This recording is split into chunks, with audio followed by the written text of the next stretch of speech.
Max Allen Media. Conversations.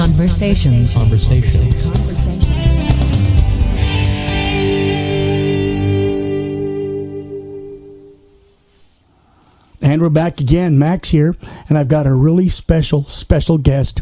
His name is David Edwards, and David Edwards is a realtor, but more than a realtor, this guy is what you would call a relocation specialist. How do you feel about that? That sounds exactly like what I do, Max. Thank you for noticing that and appreciating it. Tell me more. I'd be glad to. Well, I made the relocation myself. I lived through it. I came from California. I lived there for 20 years, and we knew California was changing, and we wanted to find a better place to, raise our daughter and to live out our golden years. And so we did all that research that so many other people are doing.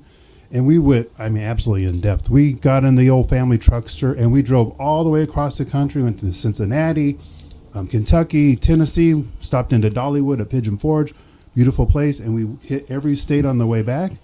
And then because we saw that movie, Napoleon Dynamite, we go, Idaho, isn't that a state? And so we drove on up there and we started checking that out, and it just planted something in our mind. And fast forward, that's where we went to. We did all of our research.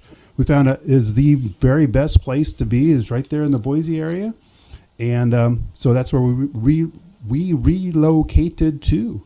And so happy that we did. And now it's because it's been such a blessing for us that, I'm trying to give back, pay it forward, if you will, and help other people find out if this is the right place, and if it is, to help them get up here. Let me ask you a question. Just came to mind here. You packed up the truck and you left Beverly. Exactly. Okay. Well, you relocated. You had a child, and you went through the normal bumps and thises and that's. Do you feel that experience has given you an edge in helping others to relocate? I really do. There's a lot of things. You haven't met my wife yet, but she always has questions. She wants to make sure. She's the kind of person that has to have all the details figured out. And so we figured out all those details. So when I'm helping somebody else, I may have thoughts going through my head that they hadn't even thought about yet, things to look for, questions to ask. Because an important thing is to find out if this isn't the right place. Let's find out now before you spend too much time and effort trying to get here. But if it is the right place and you haven't asked those questions yet, talk with me. We'll go through that whole process together just to make sure that everything on your checklist is checked off, even if you haven't even written it down on your checklist yet. Now, Dave, here's a chance for a plug. Oh. Why don't you give us your phone number, area code first, United States of America, and, give me a plug. Go ahead. We'll make it a commercial for a little while. All right. Well, thank you, Max. So, yes, Dave Edwards. I go by Treasure Valley Dave. I have a real estate agent here at the Keller Williams Realty Boise in the Boise area. And my phone number, 208-860-2004. And I'll give that to you again. My website is www.treasurevalleydave.com. And you can go there, tons of resources, also other ways you can get a hold of me. 208-860-2004. I told you I was going to tell you again. You plugged it nice. Now, okay, if they go to your website, is there something on there where they can click, ask me a question? Sort of a thing? Ask me a question or start searching for houses in our area. I've got articles. I've got videos on relocation. I'm glad you brought this up. Not too long ago, I went back to my town in California and I did a relocation presentation. So I spent an hour and a half talking with a bunch of people that came out to no, wait a minute. Me. You're coaching the foreigners to invade us? We have a very strict screening process. So if they're liberal, out they go, right? I'm hoping we can explore that more after a while. Carry on. I'm sorry. Yeah. So anyway, I recorded that on video and I put that up on YouTube, and thousands of people have gone there and spent thousands of watch hours trying to get these questions answered. So I know that there's people interested in finding a better place to live, and I want them to consider Idaho as one of those possibilities. When I came to Idaho, I came here because of the hominess. Hominess? It's kind of like Mayberry with Wi-Fi. Okay. But I've been here now for 2.5 years since I came back to America. And in just those 2.5 years, I've seen some very real changes that for the most part I don't really approve of. In the Idaho area or in America in general? In Treasure. I came back to America, seriously. I'd been gone 25 years between India and China. I came back to a better country than the one I left. Wow. That may be influenced by the fact that I came straight to Idaho. Okay. Having had no experience in Idaho before, I came here after my med students did a research project. They came up with Idaho, Boise. But I've seen things right here in the Treasure Valley. I've seen it change, not just the increased traffic on State Street, but more and more aggressive drivers, more and more people who don't smile at the old, more and more incivility. I don't know. What would you call it? Maybe it's because I came from California and it's just rude to the 10th degree down there. I've come up here and maybe things have changed a little bit in the few years that I've been up here, but the people are still so genuine. If I go to the store and there's an absolute complete stranger behind me, we'll strike up a conversation and talk for a couple of minutes. And it's do you owe that to Idaho or do you owe that to you? Because you're easy to talk. You are. Both of us are chatterboxes. Uh-huh. And my wife has labeled me a serial flirt. Whoa. Men, women, cats, dogs, pets, animals, a nice looking car. I flirt with everybody. And you strike me as someone who's also a serial flirt. Well, I think part of that is I just care. I care about, how are you feeling today? And because I want to know.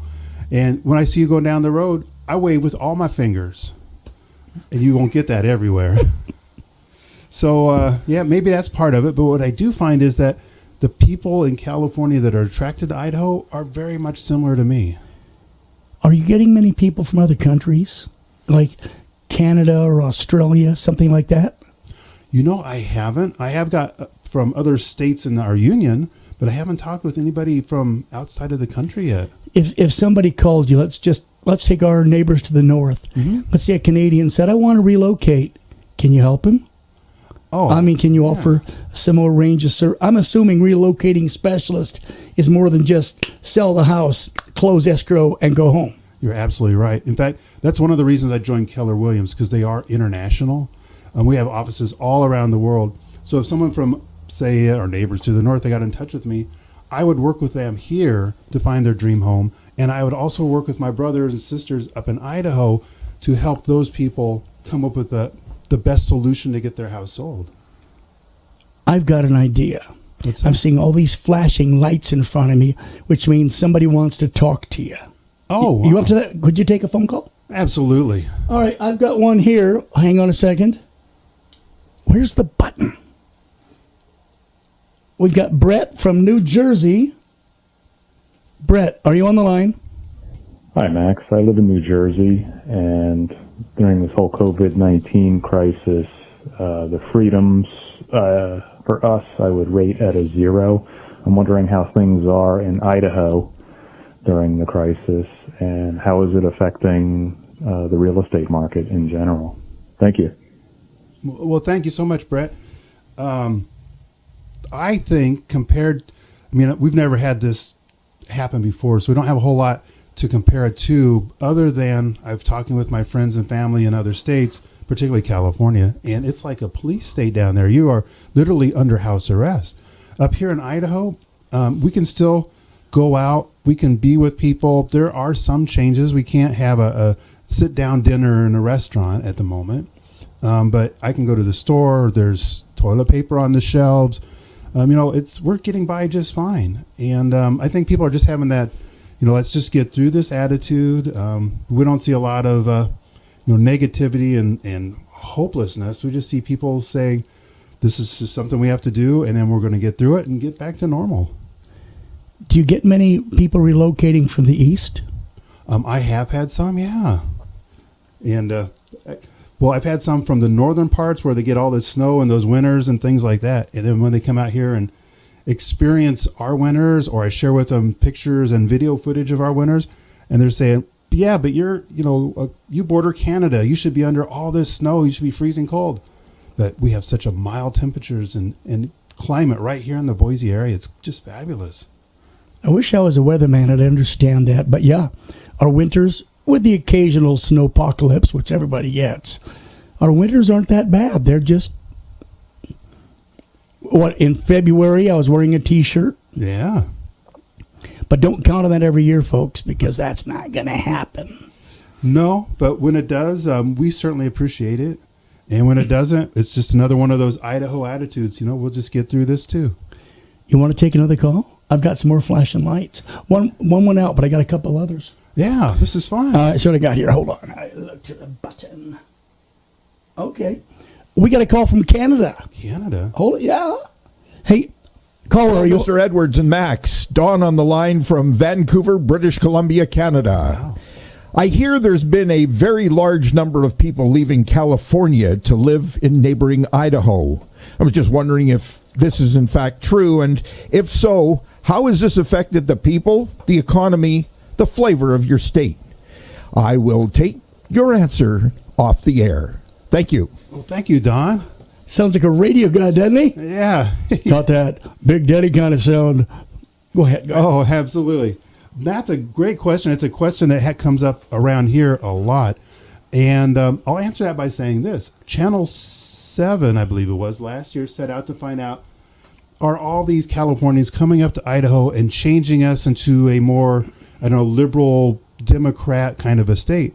And they assumed that it did. But they went out and they got some actual studies and found out that no, in fact, that the more Californians that are coming up here, the more Republican, the more conservative our state is becoming.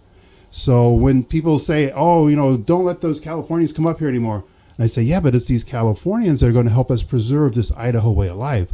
So the people that are liberal, they don't really find it to be a welcoming home up here. Not that anybody's mean to them. It's just that we don't, go along with all those liberal type of a touchy-feely whatevers, and they don't feel at home here and they go someplace else. But the ones that are like us, that like freedom, independence, take care of yourself, be a good neighbor, they love moving to Idaho.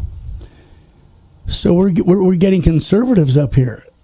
Absolutely. Oh, because I've had this fear. You listen to the radio, you get all this hype. The Democrats are coming. The Democrats are coming.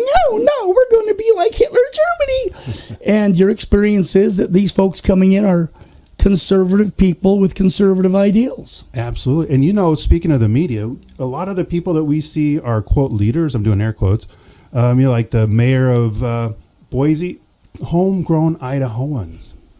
It's like, don't go throwing those liberal things on Californians when you still have your home to clean up here in Idaho. We got another phone call. Screener says it's another New Jersey call. Oh, wow. Yeah. What's going on in New Jersey? This is somebody, who is it?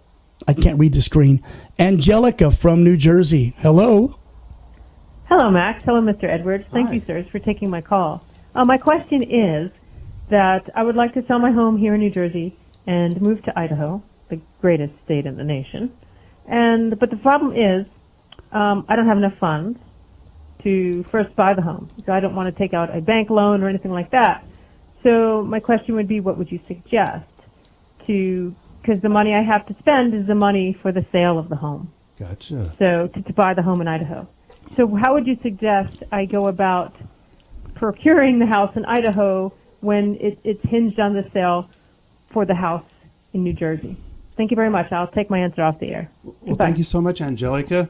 This is not an uncommon occurrence. In fact, I have a great family from California that's doing exactly that.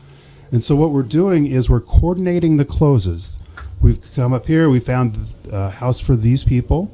They put their house on the market down there, and then we've coordinated the closing date. So they're going to close on their house in California one day before they close up here. Funds will transfer from that sale. It's going to pay off this house, and the only really extra money they need is for the U-Haul and to get up here, and that's it. So it can be done. It's a lot of moving parts. I'm pretending I'm her. Please. Okay, if I understood her right, she has to sell this house to get the money to buy the new house. That's right. And during that transition, you said it's very short, like one day. Pardon me. Can she sell her house in New Jersey and maybe have permission to stay there a month or two to get all the stuff together and to come out here? I mean, does that work right? That is another option as well. We call that a rent back after closing. And if it works out for the parties involved, yeah, you can stay there for whatever you guys come up with. And rent it back, you'd just be a regular tenant. And so that's always another option. I think options is what it's all about, more than just selling a house. You've got so many options to move her. And I'm still looking at flashing. I don't want to answer the phone. All right, let's take one more call. Then I want to give you a chance to give me a bit of background, your attitude, how you feel about stuff, okay? Absolutely. The line's blinking. It's a local call. Oh. This is John it just says John from Idaho. John? All right, let me try again, see if I can find John. John, are you on there? Hi, Mr. Edwards. Quick question.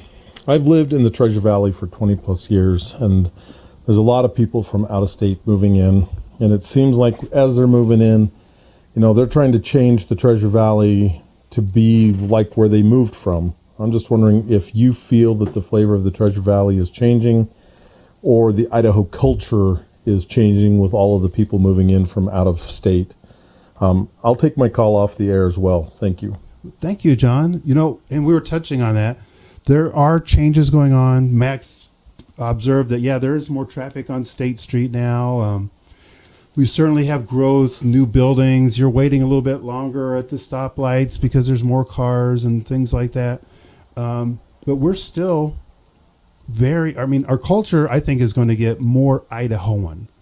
We don't have to necessarily worry about that we're going to turn into a California, although let's just not, relax on that and forget all about it. We definitely need to stay engaged. And I'm finding that the Californians that are coming up here are already predisposed to get politically engaged to make sure that we don't turn into a California. They just are so, they've lived through that and they don't want to live through it again up here. But you're right. We do have some things with, traffic and whatnot. On the other hand, we have a huge economic base that's just going along like a freight train. If you have kids, your kids are going to find work in this area. They don't have to go to some other state to find work, and you'll never see the grandkids. And we have so many opportunities going on right now. So things are changing. I think the culture is going to get better, but we need to always stay engaged. Thanks, John. I'm excited. We're getting calls from everywhere, even good old Boise, Idaho. Yeah. All right, now I'm going to pretend I'm a caller. I've had this question for quite a while. I've owned maybe 7 homes in my time. Okay. And I generally know what to look for with a house. Somebody said that now there are you can buy a house with a guarantee. A guarantee? Yeah, if the plumbing explodes 6 months later or the furnace craps out on you in a year or something, that there's a guarantee that you can buy with the house. Absolutely. In fact, forgive me for cutting you off. Sure. You see these ads on TV. Hi, Bob Davis for Acme Home Warranty. You caught me sitting at home. Not one of those, but something that comes in a package with a house? Absolutely. I'm glad you asked that. We have, 40% of our sales in the Treasure Valley right now are new construction. And those new constructions typically come with at least a year-long manufacturer builder's warranty. And, of course, all the systems are warranted by the manufacturer and things like that. But if that's not enough, or if you're buying a pre-existing home, then we have a couple different really great home warranty companies. Now, what I often ask when I'm representing the buyer, we'll ask the seller if they can throw in one of those home warranties. That way, it's just a peace of mind for my buyer. It covers so many things. And typically what it is there's a $55 call-out fee if a repairman has to come out. And then... So like a copay? Well, I suppose you could say that, sure. So, yeah, it's a great peace of mind that, and I'm going to always encourage my buyers to have a home inspection done before we move forward on this, to make sure that everything is as it should be. And those are very thorough. Now, you can recommend good inspectors? Oh, I've got some great ones that I've worked with, yeah. When I bought my home here, the first thing I did was I had an inspector. And I felt sorry for the little guy with him who crawled through the attic. Sure. And came out with all this fiberglass on him, and he said, "It's okay." Yes. I kind of felt he had to strip off his coveralls and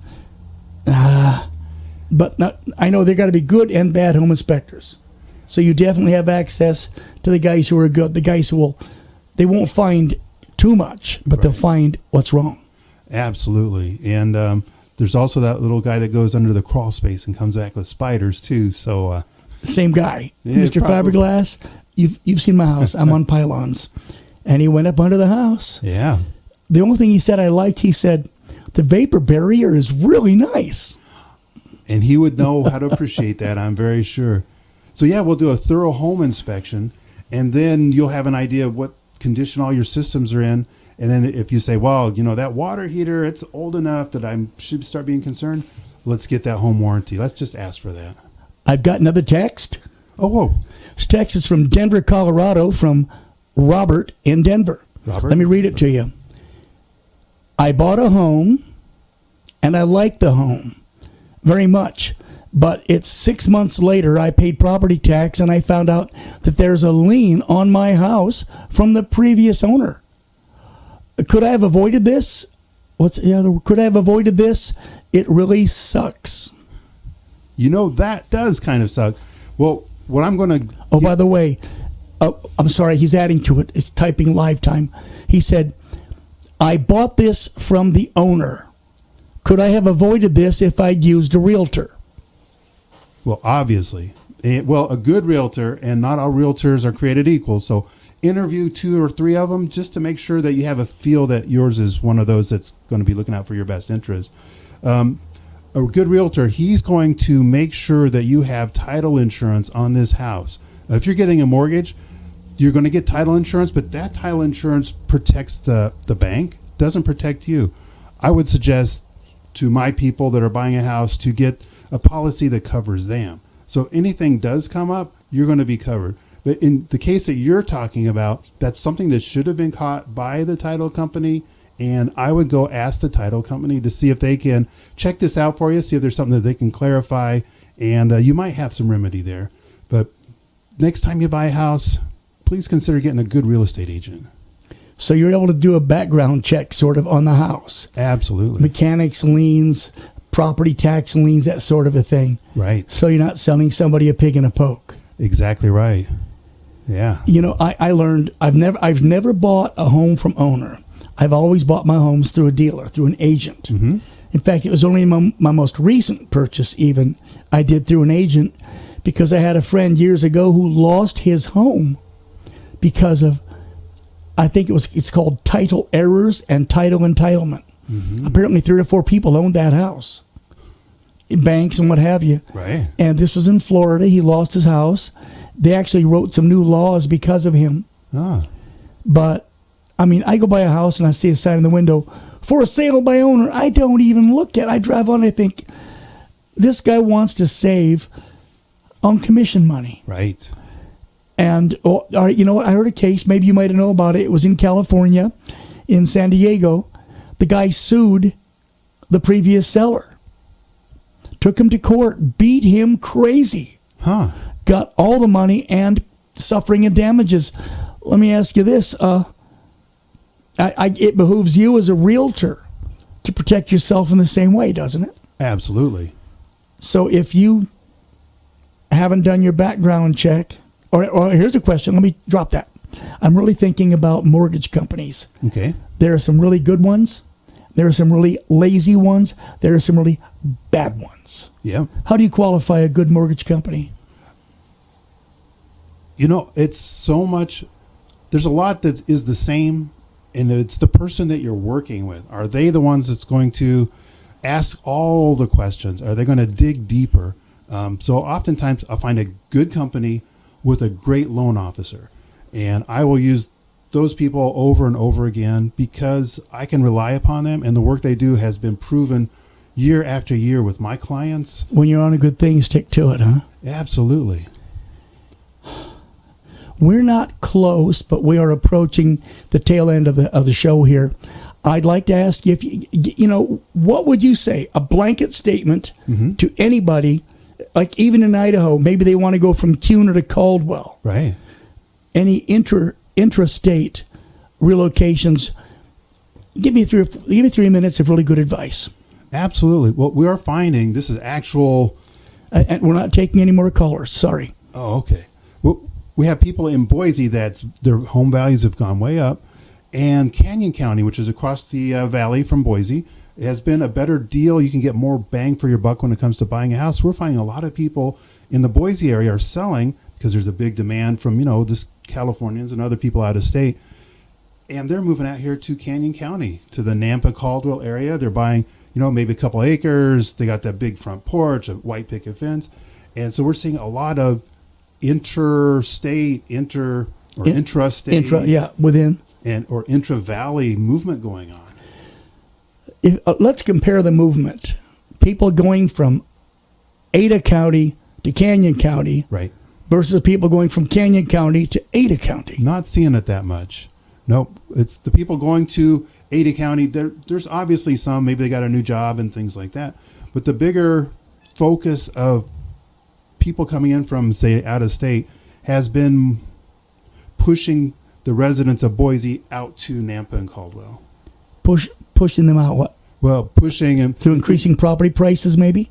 Exactly. I mean, if your house has gone up, triple over the last 10 years, and it's like, it's a good time to get out of the hustle and bustle and have that acreage out there by Caldwell and enjoy life, and we're seeing a lot of that. I've got a couple of neighbors that would just love to line up every Californian and slap them. Because what they're complaining about is, tell me if I'm wrong here. Okay. They're buying all these houses. They sell their house for $2 million in San Francisco, buy a nice house for $500,000 here, put the rest in the bank, drive their Lexus, send their kid out of state to college, and still have enough money to lobby to bring in the kind of government they fled. I'm not seeing that. Of course, I screen very carefully, but no, the people down there, they're hurting. They might have some money in their house, and when they sell it, it's typically enough to get a good down payment on a house up here. You don't see people coming up here with money falling out of their pocket because they made so much on their house down there. It's most people down there are just hurting, and economically, and then culturally too, and spiritually, and they just need to get out of there. That state, and I can attest to this firsthand, it drains you. It drains every part of you, money, spirit, everything. And when they come up here, they're just so blessed, if you will, to be up here, and they're so appreciative.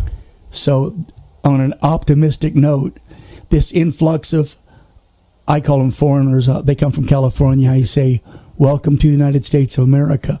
But this is your opinion, this is benefiting us here in the Treasure Valley. Absolutely. Is it changing us? Yes. Is it for the better? Yes. Would we have been great to stay back in 1980 and just be ourselves and don't let anybody else in? I don't know that would be realistic. Time marches on. Absolutely. Dave, this has been terrific. We don't get together often enough. Just chat, and once again, I've gained a college education in a half an hour. So now I guess I'm going to go out and sell houses. Oh, I'm kidding. No. You've got the personality that there's people out there that would love to have you as their agent. And there's also people out there that love to slap me and put me under that house. That's probably true too. Yeah. You see, when you get older, I'm not being rude. I'm being more direct. Exactly. Well, this has been fun, Max. Thanks so much. I appreciate you sitting down with me for half an hour of a conversation. For Max Allen Media, I'm Max.